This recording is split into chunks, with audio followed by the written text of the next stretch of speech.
Egypt. A month since I entered the Holy Land. I was in a foreign land, and I was dying. I wandered the cold desert for 4 nights before the horse archers found me. I had abandoned my mount to the vultures, and my armor to the heat of day. For a night, I was not much of a threat to them. I thought these men were Turks, come to toy with their prey. But when I could distinguish the riders from the blur of the mirage, I saw that they were Saracens, the rulers of the Middle East. I had ridden to the Holy Land with the Crusaders from France and Normandy, so I was by all rights the Saracens' enemy. Yet they gave me water and a spindly horse, and led me back to their leader. And that was how I met Saladin. The paintings in Europe show Saladin as a demonic barbarian. Yet he's more chivalrous than any knight I'd met before, and prefers the palaces of Damascus to slaughtering Normans in the desert. I had not expected hospitality from Saracens. We Normans execute any armed Arab we capture. But Saladin left me free to explore his camp. Perhaps he wants an objective observer to chronicle the prodigious bloodshed ahead. Saladin's army is heading south to Egypt to reinforce Cairo. Egypt is a tempting prize for the Crusaders. She's fabulously wealthy, yet governed by an ineffectual fool. Before my capture, I was en route to join in the Crusaders' assault on Egypt. It is a bitter irony that now I shall view the contest from the enemy camp. So it was that I found myself less than 100 miles from the Dead Sea, in the company of my enemies. The Franks are dispersed, and the Egyptian army broken. Saladin has taken his place as governor of the Nile. Any European king would seize this opportunity to eliminate his political enemies. Saladin, however, allowed any Egyptian opposed to his rule to leave the city unharmed. Saladin has set out to win over the population. In Cairo, he built mosques and palaces, universities and hospitals. My own countrymen, the sons of Europe, showed naught but treachery, while the Saracens worked to dignify their civilization. It is a troubling time, yes, and I have difficulty sleeping.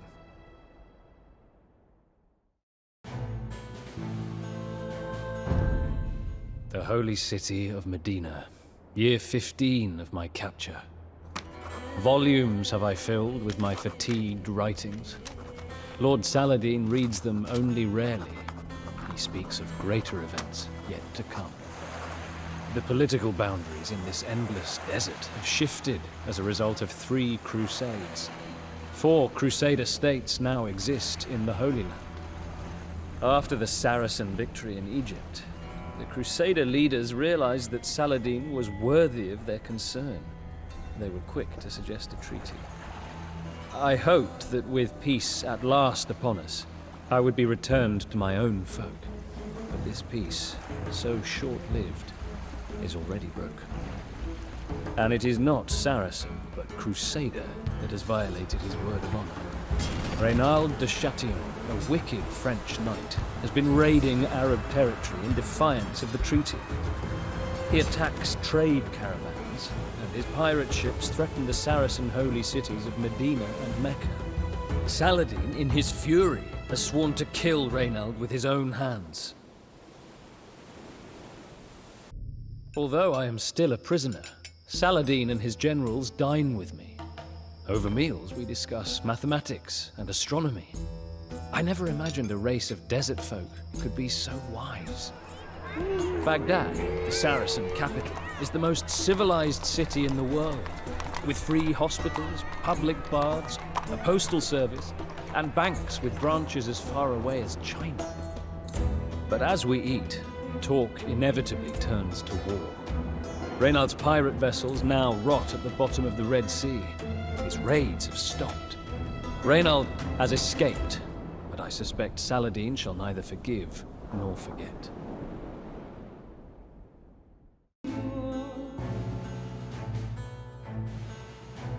Galilee, year 20 of my capture. Last night, we rode into a sandstorm. The men dared not open their mouths to speak. We clung to the necks of horses or camels while waves of sand rose and fell around us. The Saracens have pursued a large force of Europeans into the desert. The Crusaders carry with them a relic, a piece of the true cross. Capturing this artifact will deal a severe blow to the morale of Saladin's Christian followers.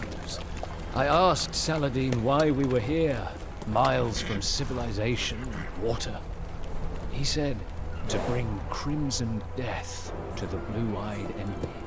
The huge Crusader army has halted to make it stand beneath the two peaks called the Horns of Hattin.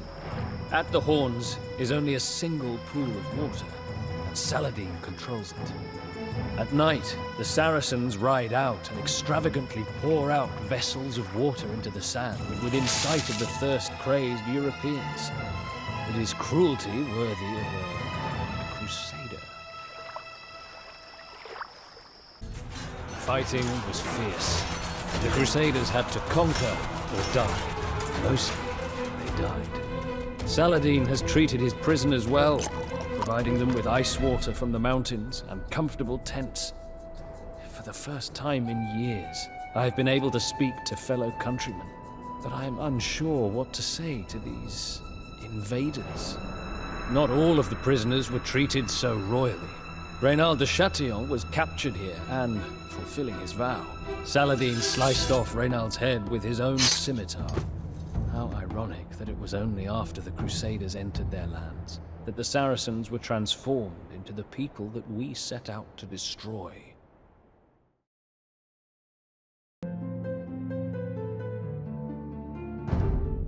Jerusalem. 20 years have I been with the Saracens. Saladin's target is Jerusalem. The great ancient city is sacred to Christianity, Judaism, and Islam, and is the virtual capital of the Holy Land. If there can be a victor in this endless conflict, it will be the army that holds Jerusalem. To complicate matters, Saladin is determined not to harm the city itself. If a single holy shrine is damaged, the populace might well view Saladin not as a liberator, but as yet another conqueror. The last time I entered Jerusalem, as a crusading knight, I waded through the blood of victims. This time, not a building was looted, not a townsperson was injured. Saladin set free nearly every prisoner he took. The citizens of Jerusalem proclaimed Saladin as their savior.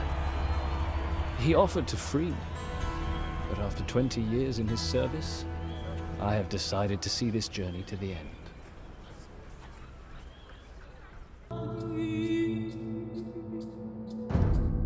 Tiberias, 20.5 years of bloodshed. We are far from the ocean, so the Saracens interpret the smell of salt and commotion of seabirds as signs from heaven. I sit near Saladin's tent, watching the butchery below. Saracen horse archers sweep through yet another disorganized mob of European soldiers. The great Crusader nations have been reduced to puny city-states. Only Tiberias, Tyre, and Ascalon are still in Crusader hands. Nonetheless, these three cities are well fortified and could withstand any siege. Saladin has had many victories on the open desert, but the Crusader castles are unparalleled. If he is victorious now, the Holy Land will belong to the Saracens again. A failure could mean even more decades of carnage. Once, I was amazed at the nobility of the Saracen warriors. Only a few years ago, they entered battle as gentlemen, bringing with them treasure chests, wine, singing girls, and collections of doves, nightingales, and parrots. No longer. In reaction to European hostility and fanaticism, the Saracens have steadily become more resolute, more bloodthirsty. Their love of art is replaced by a love for battle. Now, in answer to the Crusade, they have adapted their principle of jihad for warfare. The result has been devastating to the Crusaders. The European presence in the Holy Land was finished. Or so everyone believed.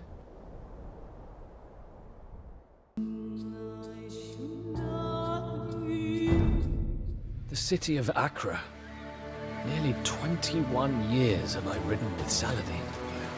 When word of the Saracen victory at Jerusalem reached Europe, another crusade was launched. The kings of the three most powerful nations in Europe, England, France, and the Holy Roman Empire, embarked for the Holy Land with thousands of troops. Saladin knows that his most dangerous opponent is Richard the Lionheart of England, a brilliant tactician who learned the art of war fighting against his own father. He builds colossal fortresses and always fights in the front lines, the ideal of a heroic warrior. Richard's army has come ashore near Acre. Much of Saladin's army is trapped in the city, while two monstrous English trebuchets pound at Acre's walls. If Richard can defeat our army here, he can walk into Jerusalem unopposed. Saladin knows that this is the climax of his jihad. All of the Crusader states have fallen. If the Saracens can hold Acre, then the Europeans will be forced to return home. If Acre falls, then the centuries-long nightmare of eternal war, raid and counter-raid, begin again. All of Saladin's victories will be for nothing. The first year of my freedom. The fighting is over. The fire has gone out of Richard's lust for conquest.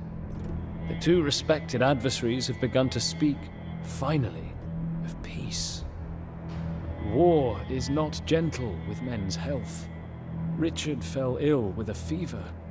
Because he respected his enemy, Saladin sent Richard fruit and mountain snow to comfort him. Soon enough, Richard boarded a ship headed back to England. The Third Crusade is over. The final treaty was signed on September the 2nd, 1192. By its terms, Jerusalem remains in Saracen hands, but Christian pilgrims are to be allowed to visit all the holy places, freely and safely. It seems a fitting compromise to a war that has been fought over religion and land. The war is over, but I do not think I shall ever set foot in Normandy again. I want to see the steel foundries in Damascus and the gardens of the Caliph in Baghdad. I've never seen the mighty Crac de Chevalier, now fallen fortress of the Knights Hospitaller.